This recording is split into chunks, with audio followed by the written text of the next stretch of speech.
Kumusta? Magandang hapon po sa ating lahat, no? Mga ka-farmers, mga ka-viewers, mga subscriber ko from Luzon, Visayas at Mindanao, pati sa ibang bansa. So sa inyong lahat at sa inyong walang sawang pagsuporta, ako po ay magpapasalamat po, no, sa inyo. At saka sa ating pong may kapal, lubos din ako magpapasalamat kasi alam po natin na kung wala siya ay wala po tayong magagawa. Okay, so pasensyahan niyo po ako mga ka-farmers, mga subscriber, mga viewers natin dyan, no, na palaging nakaabang sa mga ina-upload natin dahil napaka-busy natin dahil sumali po tayo sa seminar, no, sa buong Calabarzon.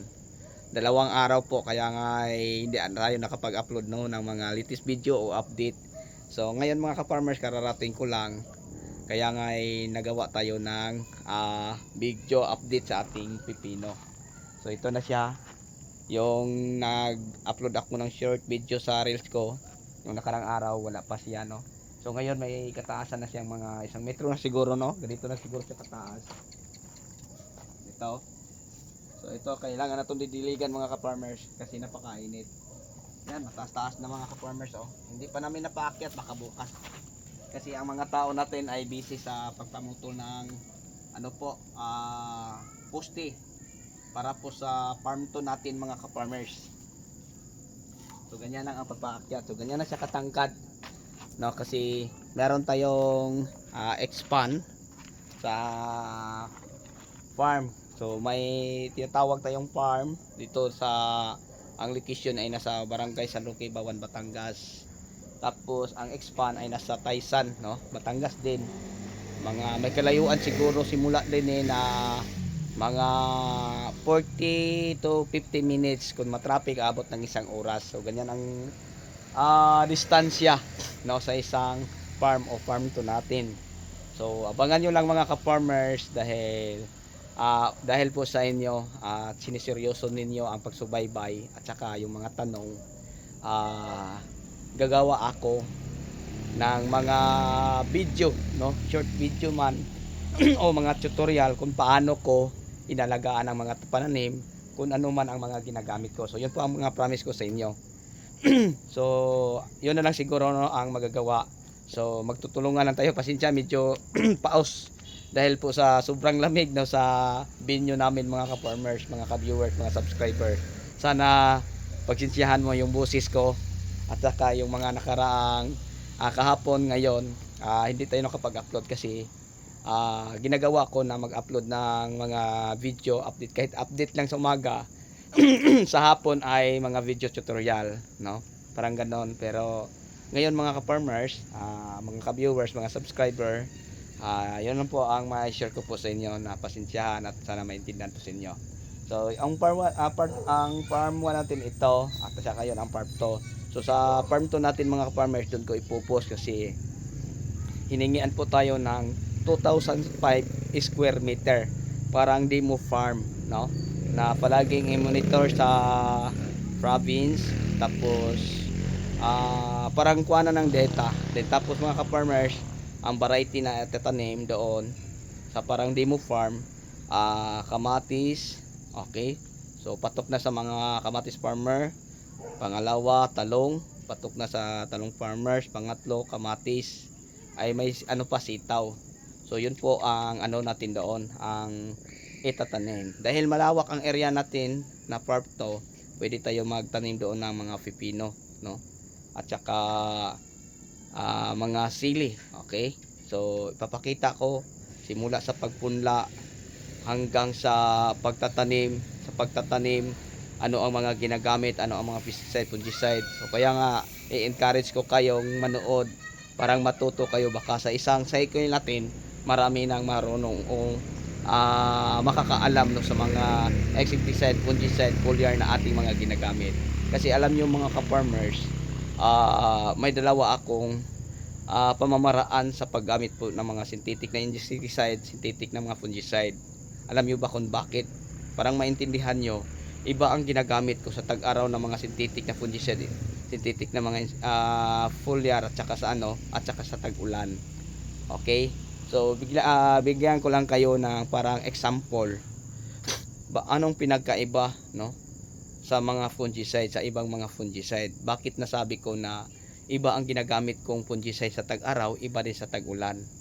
Okay, so mga ka-farmers, mga ka-viewers, para po sa kaalaman sa lahat, pag tag-araw, yung mga mumurahing mga fungicide, yun lang ang aking ginagamit. Alam niyo ba kung bakit? Kasi list tayo sa sakit kun sa tag-araw. Intindihan niyo ba?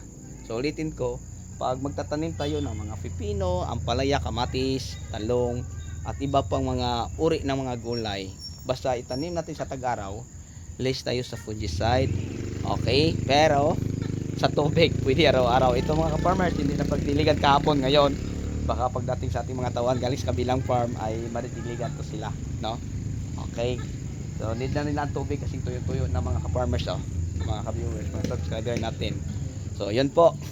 So ang example ko, sa tag-ulan, ang ginagamit natin ng mga fungicide, yung mga liquid systemic pa. Ulitin ko, pag sa yung mga liquid. Okay, kung meron mang mga ano po siya, mga hindi systemic pero maganda din. Okay, so mga ka-farmers, tapos may i-add pa tayong ibang produkto para kahit umulan pa man, hindi basta-basta mag-wash out. So sticker siya, tama po, nalagay nyo sa isip na sticker ang dagdag natin produkto, tama po.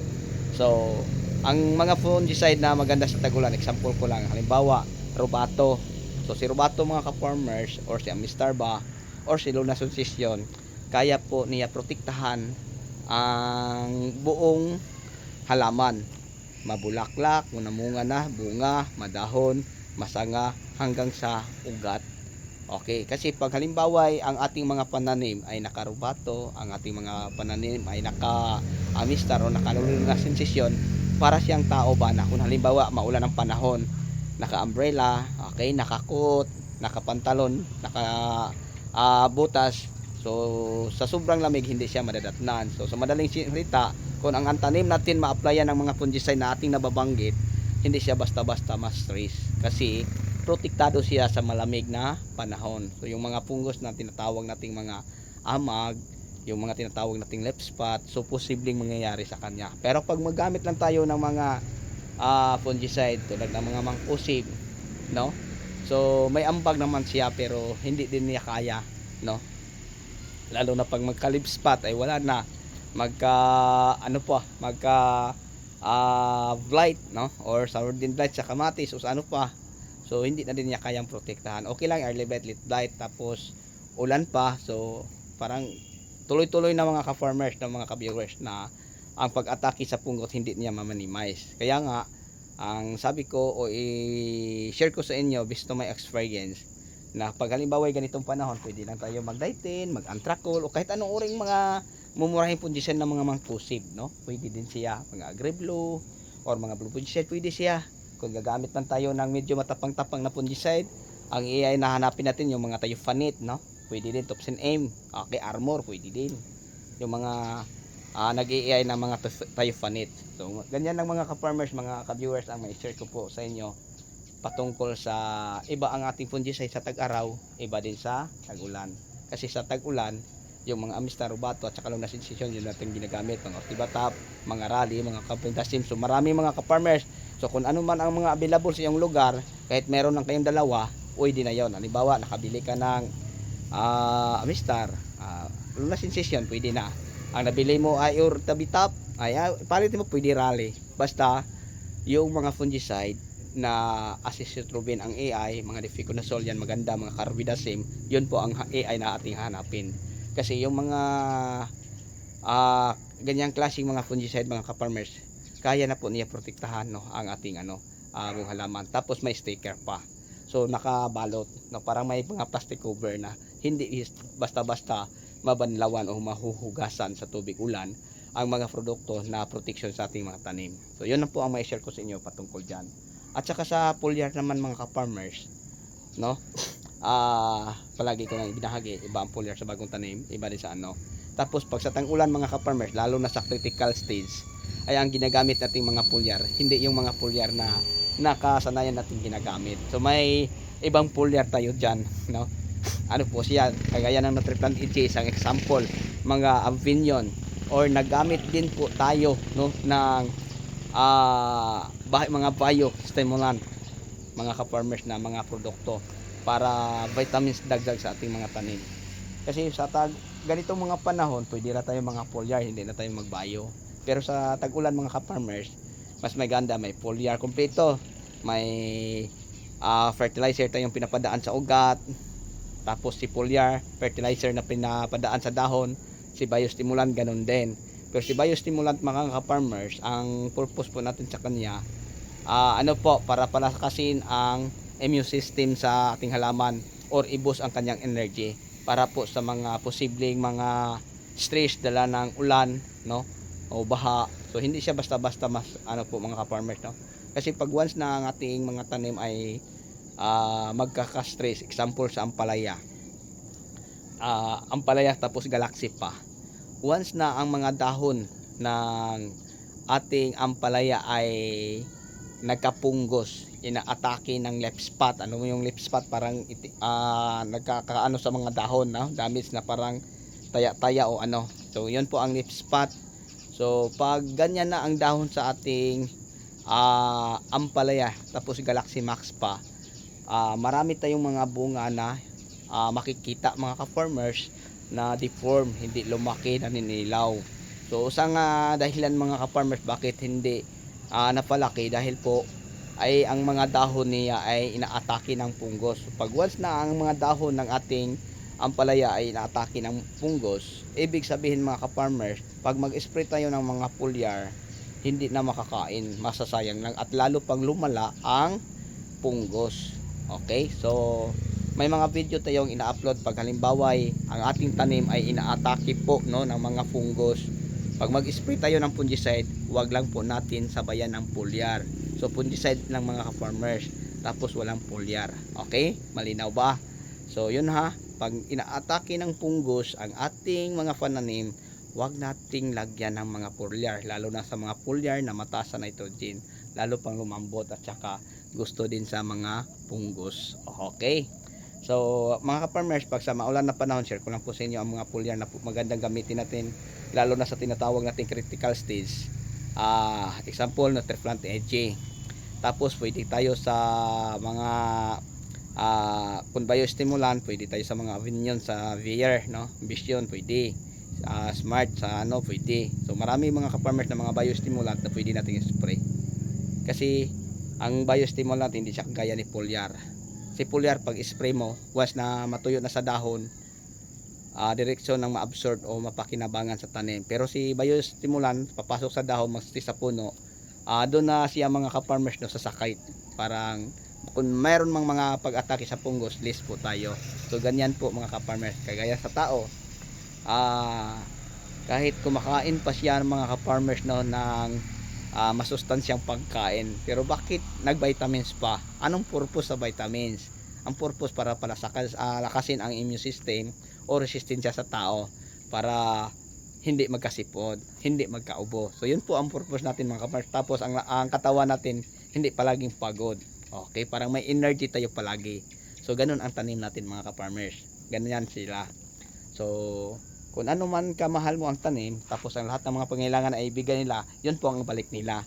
Kaya nga mga ka-farmers, sabi ng mga basher natin, may mga basher tayo, si sir hindi man magawa ng video kung halimbawa ang tanim niya ay namumunga na sa pinakamarami pang bunga, ang gawa niya ng content. Hindi tayo ganyan mga ka-farmers. Kaya may live tayo palagi sa Facebook, iniikot at pinapasilip, no? Simula sa pinakadulo ng linya hanggang sa dulo, pinapakita hanggang sa ibang linya, no? So ganyan tayo mga ka-farmers. Tapos ang iba AI lang yan, hindi tunay. Hindi po ako, pasensyahan nyo ako ang tao na walang pinagpaaralan, nakakahiya humarap sa inyo kasi bulol magsalita tapos kulang sa kailaman magpaliwanag. So kung ano man ang mga na-experience ko, yun na po ang pwede ko siguro maibahagi sa inyo. So dahil marami ko ng beses itong inulit-ulit at ganyan nagbago ang buhay, no, mga ka-farmers, yun po ang pwede kong ibahagi sa inyo. So pasensyahan niyo po sa inyo kung may mga katanungan kayo, pwede niyo akong tanungin para mabigyan din natin ng kasagutan, no, ang inyong mga tanong. So kung ano man ang mga ginagamit ko na maganda at napatunayan na nakakatulong sa akin, yun po ang pwede kong i-share at ibahagi sa inyo. Okay, so yun lang po siguro no mga ka-farmers, mga ka-viewers. So bago tayo magtapos mo sa ating kwentuhan, unang-una, pasensyahan nyo ako na hindi nakapag-upload. Kung hindi ako makapag-upload sa umaga, sa hapon mga ka-farmers siguraduhin makapag-upload. So intindihin nyo lang ako kung wala akong mga update, busy lang. Kagaya ngayon, kahapon at saka ngayon, 2 araw may seminar ako. Kasama ko ang mga farmers at saka Department of Agriculture, mga province sa buong Calabarzon. So yun lang po, hanggang dito na lang. Maraming salamat po. God bless at mabuhay po tayong lahat. Bye bye po. Happy watching and happy farming.